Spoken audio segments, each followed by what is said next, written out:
ಯಾತಕ್ಕಾಗಿ ಹೋರಾಟ? ಯಾತಕ್ಕಾಗಿ ಹೋರಾಟ? ಬೇಕೇ ಬೇಕು, ಬೇಕೇ ಬೇಕು. ಎಲ್ಲಿ ತನಕ ಹೋರಾಟ?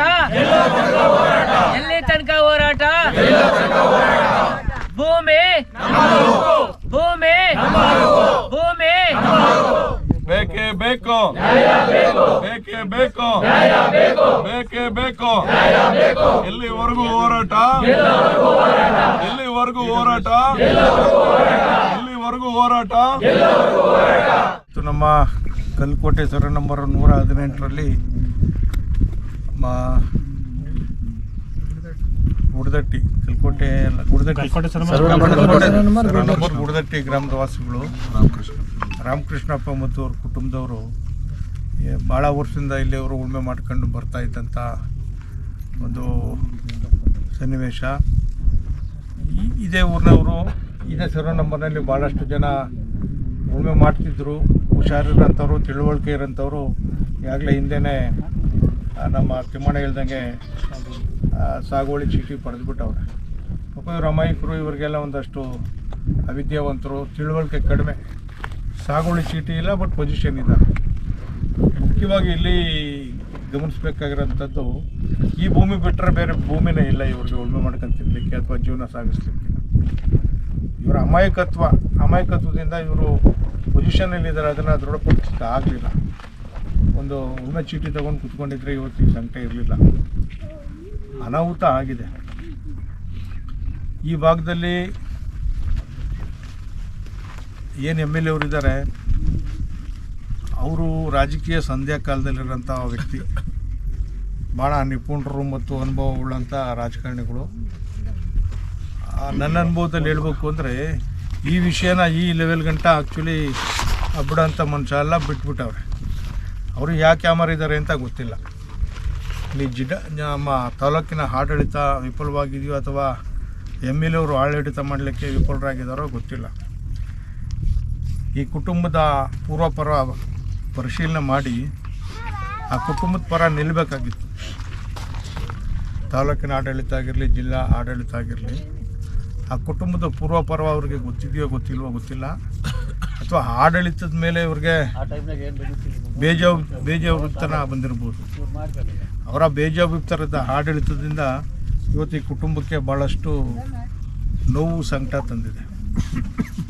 ಏಕಾಏಕಿ ಬಂದು ಈ ಕುಟುಂಬಕ್ಕೆ ಬೇರೆ ಏನು ದಾರಿ ಇಲ್ದಿರೋಂಥ, ಬೇರೆ ಏನು ದಿಕ್ಕೇ ಇಲ್ದಿರೋಂಥ ಒಂದು 5 ಎಕರೆ ಜಮೀನಲ್ಲಿ ಇವರು ಉಳುಮೆ ಮಾಡಿಕೊಂಡು ದೊಡ್ಡ ಕುಟುಂಬ, ಬೇರೆ 28-30 ಜನ ಸದಸ್ಯರು ಹೊಂದಿರುವಂಥ ಕುಟುಂಬ. ಇವ್ರಿಗೆ ಬೇರೆ ವಿದ್ಯೆ ಇಲ್ಲ, ಕೈ ಕೆಲಸಗಳಿಲ್ಲ, ಕಸುಬು ವ್ಯವಸಾಯದ ಕಸುಬು ಬಿಟ್ಟರೆ ಬೇರೆ ಕಸುಬು ಇಲ್ಲ. 4 ಜನ ಅದರಲ್ಲೂ 4-5 ಜನ ಮನೆಯಲ್ಲಿ ಅಂಗವಿಕಲರು ಅಂತಂದರೆ ಭಾಳ ಶೋಚನೀಯವಂಥ ಸ್ಥಿತಿ ಕುಟುಂಬದ. ಈ ಕುಟುಂಬದ ನಿಜಾಂಶ ಅಥವಾ ವಾಸ್ತವಾಂಶನ ಪರಿಗಣಿಸಿ ಇವ್ರಿಗೆ ಪರ್ಯಾಯ ವ್ಯವಸ್ಥೆ ಮಾಡಿ ಇಲ್ಲಿ ಇವ್ರಿಗೆ ಪೊಸಿಷನ್ಗೆ ಬರಬೇಕಾಗಿತ್ತು. ಇಲ್ಲಿ ಫ್ರೀ ಸೈಟ್ ಕೊಡಲಿಕ್ಕೆ ವ್ಯವಸ್ಥೆ ಮಾಡಿದ್ದಾರೆ. ಅದರ ಕಾರ್ಯಚಟುವಟಿಕೆನ ಇವ್ರಿಗೆ ಪರ್ಯಾಯ ವ್ಯವಸ್ಥೆ ಆದಮೇಲೆ ಇವ್ರಿಗೊಂದು ನಂಬಿಕೆ ಬರ್ತಿತ್ತು, ಅಥವಾ ಇವ್ರಿಗೊಂದು ಇಲ್ಲಿಂದ ಜಾಗ ಖಾಲಿ ಮಾಡಲಿಕ್ಕೆ, ಇನ್ನೊಂದು ಕಡೆ ಹೋಗಿ ಇವರ ಕೆಲಸ ಕಾರ್ಯಗಳನ್ನ ಸ್ಟಾರ್ಟ್ ಮಾಡಲಿಕ್ಕೆ ಒಂದು ವಿಶ್ವಾಸ ಬರ್ತಿತ್ತು. ಬಾಯಿ ಮಾತಿನಲ್ಲಿ ಮಾಡ್ತೀವಿ ಅಂತೇಳಿ ಏಕಾಏಕಿ ಬಂದು ಇವ್ರ ಮೇಲೆ ದೌರ್ಜನ್ಯ ಎಸಗಿದ್ದಾರೆ. ಆ ಒಂದು ಇದರಲ್ಲಿ ಸಮಯದಲ್ಲಿ ಪಾಪ ಗಾಬರಿ ಆಗ್ತಾರೆ ಅಮಾಯಕರು, ರೈತರು. ಅವ್ರೇನು ಕ್ರಿಮಿನಲ್ಸ್ ಅಲ್ಲ, ದೊರಡೆಕೋರಲ್ಲ ಅವರು. ಅಂಥ ಒಂದು ಸನ್ನಿವೇಶದಲ್ಲಿ ಪಾಪ ದಿಕ್ಕು ತೋಚಿ ಇವತ್ತು ವಿಷ ಕುಡಿದು ಒಂದಿಬ್ಬರು ಹಾಸ್ಪಿಟ್ಲಲ್ಲಿದ್ದಾರೆ. ಇವೆಲ್ಲ ಆ್ಯಕ್ಚುಲಿ ರಾಜಕೀಯದಲ್ಲಿ ನಿಪುಣರಾಗಿರುವಂಥ ಜಯಚಂದ್ರ ಅವ್ರಿಗೆಲ್ಲ ಗೊತ್ತಿದೆ. ಆ್ಯಕ್ಚುಲಿ ಮಟ್ಟಕ್ಕೆ ಬಿಡೋ ವ್ಯಕ್ತಿಯೆಲ್ಲ, ಆದರೂ ಬಿಟ್ಟಿದ್ದಾರೆ ಅಂತಂದರೆ ಮೋಸ್ಟ್ಲಿ ಅವರು ಬೇಜವಾಬ್ದಾರಿತನ ಇಲ್ಲಿ ಎದ್ದು ಕಾಣ್ತದೆ. ನಿಮ್ಮ ಬೇಜವಾಬ್ದಾರನ ಸ್ವಲ್ಪ ಸೈಡ್ಗೆ ಇಟ್ಟು ಒಂಚೂರು ಈ ಕುಟುಂಬನ ನೀವು ಪರಿಗಣಿಸಿ, ಈ ಕುಟುಂಬಕ್ಕೆ ಆದಷ್ಟು ಬೇಗ ನಮ್ಮ ಮೂರ್ತಿ ಮಾಸ್ಟ್ರಿಗೆ ಹೇಳಿದ್ರು, ವಿಲೇಜ್ ಅಕೌಂಟೆಂಟು ಕಾಯ್ತಿದ್ದಾರೆ, 1-2 ಕಡೆ ವ್ಯವಸ್ಥೆ ಮಾಡಲಿಕ್ಕೆ ಎಲ್ಲ ವ್ಯವಸ್ಥಿತ ಆಗಿದೆ ಅಂತ ಹೇಳಿದರು. ಇಲ್ಲಿಂದ 20, 30, 40 ಕಿಲೋಮೀಟ್ರ್ ದೂರ ಕೊಟ್ಟರು ಪಾಪ ಈ ಕುಟುಂಬ ಊರು ಬಿಡಬೇಕಾಗ್ತದೆ. ತಲತಲಾಂತರದಿಂದ ಇಲ್ಲಿ ಗುಡದಟ್ಟಿನಲ್ಲಿ ಇವರು ದಾಖಲೆ ತಂದೆ ಕಾಲ ತಾತನ ಕಾಲದಿಂದ. ಮತ್ತು ನೀವು 20, 30, 40 ಕಿಲೋಮೀಟ್ರ್ನಲ್ಲಿ ಇವ್ರಿಗೆ ವ್ಯವಸ್ಥೆ ಮಾಡಿದ್ರೆ ಊರು ಬಿಟ್ಟು ಹೋಗ್ಬೇಕಾಯ್ತು. ಏನು 5 ಕಿಲೋಮೀಟ್ರ್ ಇಲ್ಲಿ ನಮ್ಮಲ್ಲಿ ಸುತ್ತೋಲೆ ಇದೆ, 5 ಕಿಲೋಮೀಟ್ರ್ ಬಿಟ್ಟು ಆಚೆ ಇವ್ರಿಗೆ ಇದೇ ಊರಿನಲ್ಲೇ ಇದ್ಕೊಂಡು ಹೊಲಕ್ಕೆ ಹೋಗಿ ಕೆಲಸ ಮಾಡ್ಕೊಂಬರೋಂಥ ಒಂದು ವ್ಯವಸ್ಥೆನ ಇವ್ರಿಗೆ ಆದಷ್ಟು ಹತ್ತಿರದಲ್ಲಿ ಇವ್ರಿಗೆ ಜಮೀನನ್ನು ಪರ್ಯಾಯ ವ್ಯವಸ್ಥೆಯಾಗಿ ಕೊಟ್ಟು ಇವಾಗ ಕುಟುಂಬನ ನಿರ್ಗತಿಕರನ್ನಾಗಿ ಮಾಡದೆ ಆ ಕುಟುಂಬಕ್ಕೆ ಇವತ್ತೊಂದು ನೆಲೆಯಾಗಿ ನಿಲ್ಲಬೇಕು ಅಂಥೇಳಿ ಈ ಭಾಗದ ಶಾಸಕರನ್ನ ನಾನು ಮನವಿ ಮಾಡ್ತೇನೆ. ಆ್ಯಕ್ಚುಲಿ ಅವರು ರಾಜಕೀಯ ಸಂಧ್ಯಾ ಕಾಲದಲ್ಲಿರೋಂಥವ್ರು ಈ ಮಟ್ಟಕ್ಕೆ ಬಿಡೋಂಥ ವ್ಯಕ್ತಿಯಲ್ಲ, ಆದರೂ ಬಿಟ್ಟವ್ರೆ.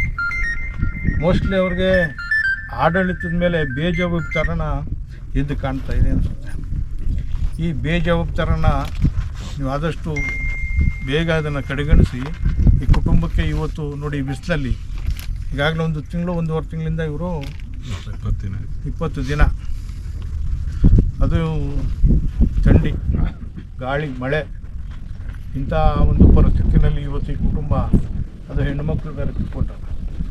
ಮನೆಯಲ್ಲಿರುವಂಥ ಎಲ್ಲ ಸದಸ್ಯರು ಇವತ್ತು ಇಲ್ಲಿ ಬಂದು ಇವರ ಹಕ್ಕಿಗಾಗಿ ಇವರ ಜೀವನಕ್ಕಾಗಿ ಇವತ್ತು ಹೋರಾಟ ಮಾಡ್ತಿದ್ದಾರೆ. ಇವರ ಹೋರಾಟದ ಜೊತೆಯಲ್ಲಿ ನಾವೆಲ್ಲ ಇರ್ತೀವಿ. ಇವ್ರಿಗೆ ನೆಲೆ ಸಿಗೋ ಗಂಟ ನಾವು ಎಲ್ಲೂ ವಿಶ್ರಮಿಸೋದಿಲ್ಲ. ನಿಮಗೆ ನೆಲೆ ಸಿಗೋ ಗಂಟ, ನಿಮಗೆ ಪರ್ಮಿಟ್ ಆಗೋ ಗಂಟ ನಾವು ನಿಮ್ಮ ಜೊತೆ ಇರ್ತೀವಿ, ನಿಮ್ಮ ಶಕ್ತಿಯಾಗಿರ್ತೀವಿ.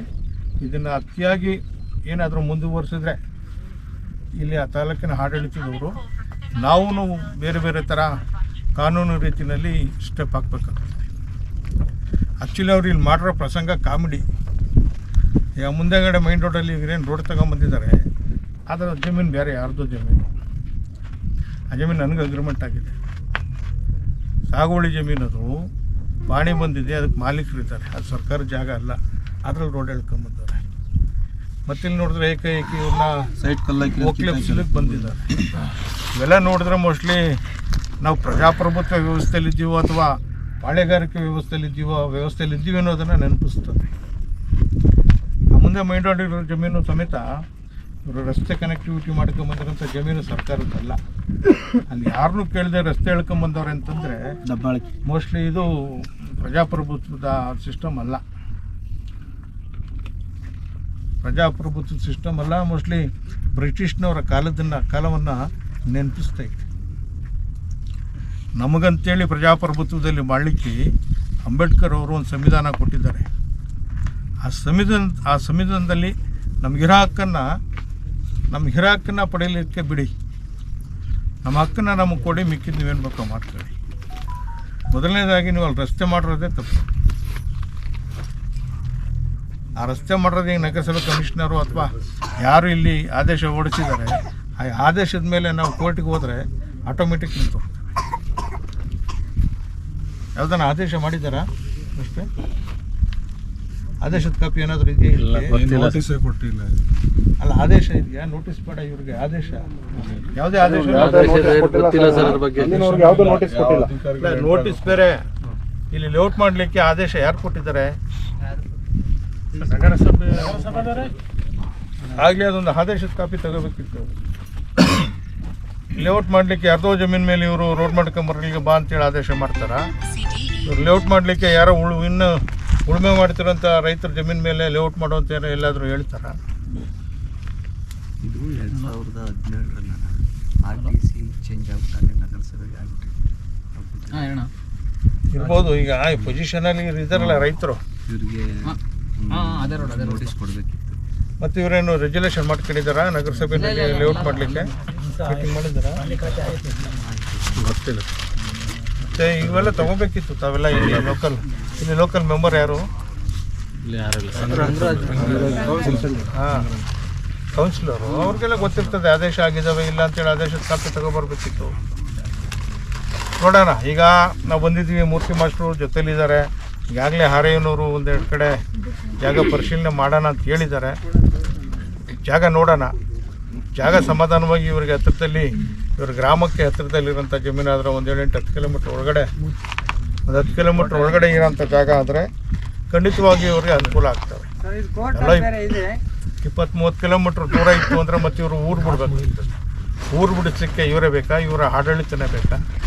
ಜೊತೆಯಲ್ಲಿ ಈ ಜಮೀನು ಕೋರ್ಟ್ನಲ್ಲಿದೆ, ಇನ್ನು ಕೇಸ್ ನಡೀತಿದೆ.